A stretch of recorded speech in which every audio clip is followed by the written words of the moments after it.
eu tenho me deparado com um questionamento da propriedade da expressão civilização judaico-cristã.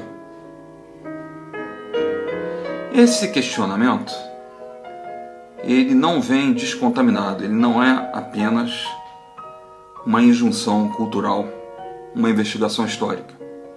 Ele quer, como várias outras moções, descapitalizar a figura, o papel do judaísmo dentro da civilização ocidental para, minando-o, conseguir atingir os seus propósitos. Bem,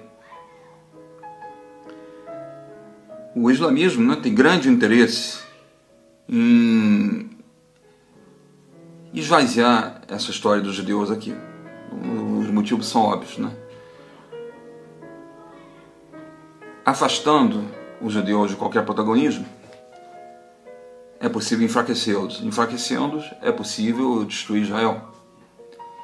Então, todas as narrativas desconstrucionistas do povo judeu, como dizer que não houve êxodo, dizer que o sionismo, na verdade, não é um movimento de resgate do povo judeu para a terra de sua identidade, tentar negar o elo dos judeus com Jerusalém, com Israel, o elo histórico, apresentar o sionismo como uma teoria da dominação financeira, isso tudo vem se complementar com a ideia de que não existe uma civilização judaico-cristã. E ainda se colocar paulatinamente neste lugar, tentar agora, com essa invasão paulatina que eles estão fazendo na Europa, tentar fazer com que ela venha a se consolidar através dessa modificação dessa visão. Por sua vez, o antissemitismo europeu, que foi um antissemitismo de origem cristã, evidentemente, também agasalha com bons olhos essa ideia, porque, na verdade, dotar os judeus dessa importância enfraquece também as bases dessa crítica cristã. Então, por exemplo, eu me deparei com, como dito, com um vídeo de um pós-adolescente, se chama Conde Lopô, fraquíssimo, sem nenhuma análise em maior profundidade, Daí talvez alguma repercussão que ele tenha, porque ele vem dizer, olha, o judaísmo rejeitou o cristianismo. Logicamente, não existe por causa disso uma civilização judaico-cristã. Ora, um argumento desse é um argumento, sem querer ofender o garoteco, Um argumento desse é um argumento idiota. Não estou chamando ele de idiota, estou dizendo que o argumento dele é um argumento imbecil, nesse momento. Porque, logicamente, se o judaísmo não houvesse rejeitado o cristianismo, não seria cristianismo. E, ora, Deus do céu, que coisa! Então todas as pessoas que usaram a expressão civilização judaico-cristã não teriam tido esse atino de ver isto, que uma coisa não pode ser outra, só são duas coisas diferentes. Princípio do terceiro excluído na lógica, É uma coisa tão trivial e isso é apresentado como argumento. Isso aí é realmente hilário, Então, isso aí, pro moleque, pro adolescente, isso aí que significa, então, já um óbice, a expressão. Ora, vamos colocar de maneira clara e sintética, sem fazer grandes performances bibliográficas aqui, porque nem é necessário, de tão simples que é, o cerne dessa questão. E qual é? Uma epifania sucede a outra. Da tradição judaica emerge o cristianismo, que inclusive adota o livro sagrado do judaísmo, e se apresenta como sua sequência. Ou seja, atende aos mesmos estreitos proféticos já contidos naquela tradição. E ainda por cima, promove, projeta os elementos essenciais daquela tradição. E como faz? Ora, na ética mosaica. Temos dentro dos mandamentos amar a Deus acima de todas as coisas. Nada diferente do cristianismo, que vem a predicar esse Deus que não precisa apenas existir, mas que precisa ser também amado. Dentro da prédica cristã está o quê? O amor ao próximo. Ora, isso está no Levíticos, no Antigo Testamento, capítulo 19, versículo 18. Amar ao próximo como a ti mesmo. As bases morais da civilização cristã foram todas uma repetinação do que estava no judaísmo, só que com uma grande diferença. Jesus vem a substituir a lei pela fé.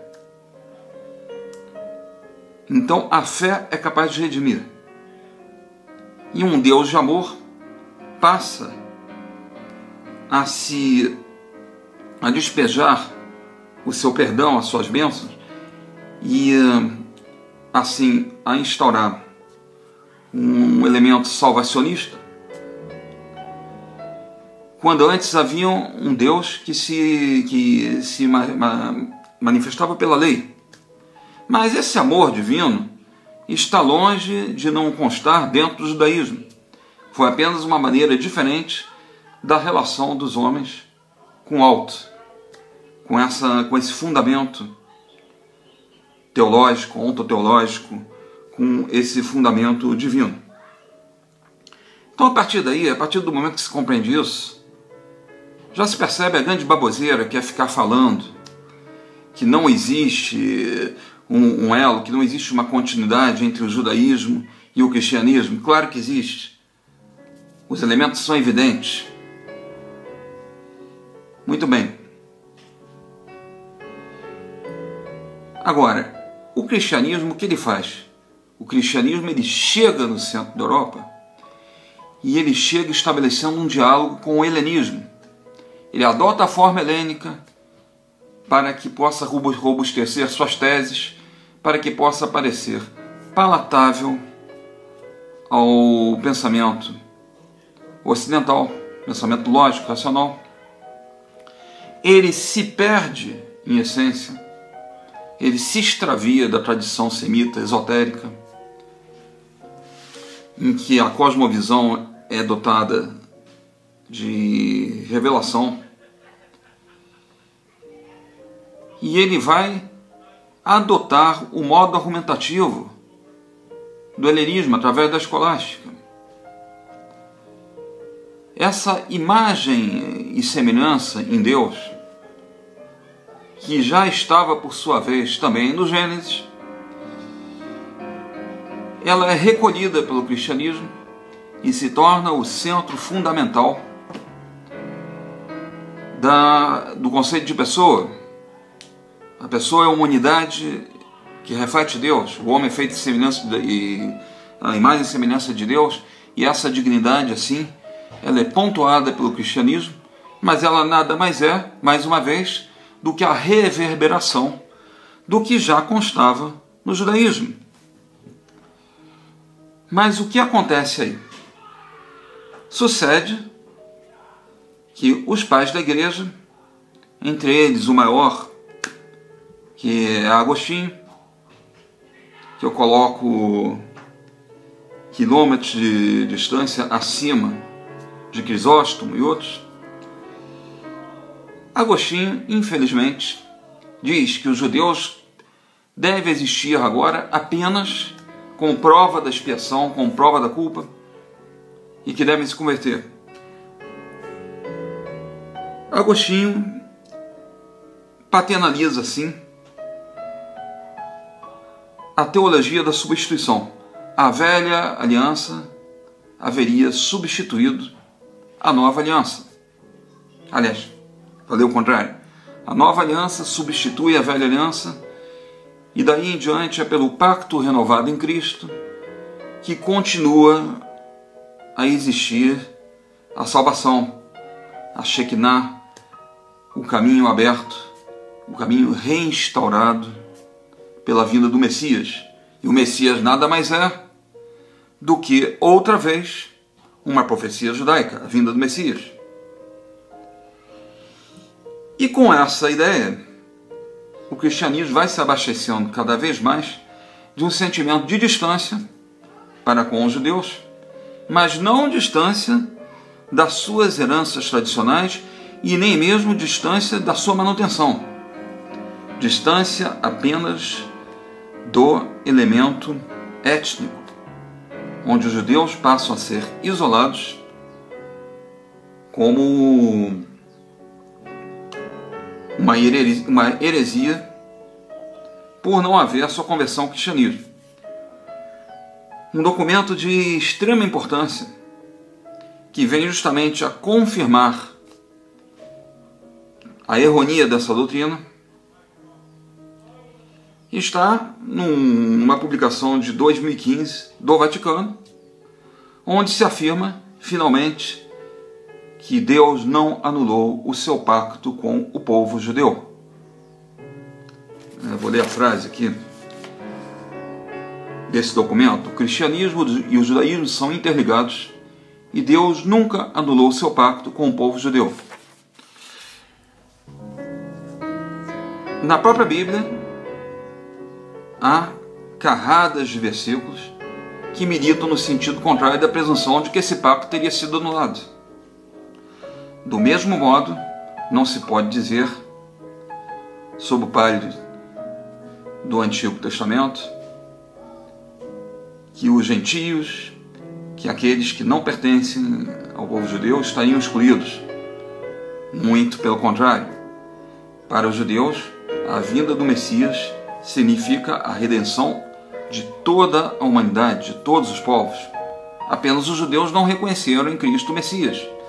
E aí começou a história que levou a sua estigmatização como assassinos de Deus e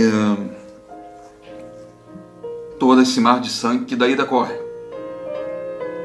Porém, não há de maneira nenhuma esse seccionamento, essa ruptura, nem sob o ponto de vista teológico, nem sob o ponto de vista metafísico, e muito menos sob o ponto de vista axiológico. As bases se mantiveram. Outra piada que esse adolescente, quando Lupô fala, é que então, como ele percebe que haveria sim uma civilização greco-cristã, uma civilização helênica, ora, o que o cristianismo fez foi sim um profundo diálogo, um profícuo e maravilhoso diálogo com a tradição grega, com aquele modo de pensar que Husserl, né, diria que é a base da existência da Europa, naquele livro que eu sempre confundo o nome, A Crise da Civilização Europeia, né, em que ele diz que essa epistemologia pela qual se pensa que o conhecimento é infinito e que tudo se dá por conhecer, constando aí uma intuição conceitual, né? Essa forma de pensamento grego, ela é absorvida pelo cristianismo, mas o cristianismo traz para dentro dela a revelação. Então, se antes havia o Logos, pelo cristianismo e pelo desenvolvimento das ideias cristãs, esse Logos passa a ser uma inteligência que habita entre os homens. E essa ideia é uma ideia extraordinária, genial, tem que se reconhecer. É a maneira como o cristianismo traduz a tradição judaica para o seio da cultura europeia e constrói assim uma síntese maravilhosa, mas que, outra vez mais, não é uma transformação evasiva de suas origens. Pelo contrário, ele puxa para dentro da tradição semítica a cultura europeia, a cultura ocidental. Então, essa imbecilidade completa, que é ficar navegando sobre águas de uma fragilidade monumental, né, com interpretações completamente tergiversatórias, completamente desviantes, para sustentar que a ideia de civilização judaico-cristã é uma ideia falsa, é realmente um disparate, não deve ser nem tomado em conta, pertence a pessoas que não conseguem entender o tecido epistemológico e axiológico que constitui uma civilização, e não passa de manipulação tendenciosa de páginas históricas e sempre sem ver o conjunto geral que lhe é subjacente. É isso que eu tinha a dizer dessa besteirada. Então eu espero que vocês, quando passem a meditar sobre essa questão, entendam que é preciso ter uma visão muito mais profunda sobre o tema do que ficar pensando uma ou outra coisa para montar um quebra-cabeças sem ter a base sobre qual esses quebra-cabeças todos se assentam. E vamos então agora ler pessoas que realmente têm alguma coisa para dizer e não ficar ouvindo papagaiados de internet que são uma piada contínua, né? É isso. Um abraço a todos.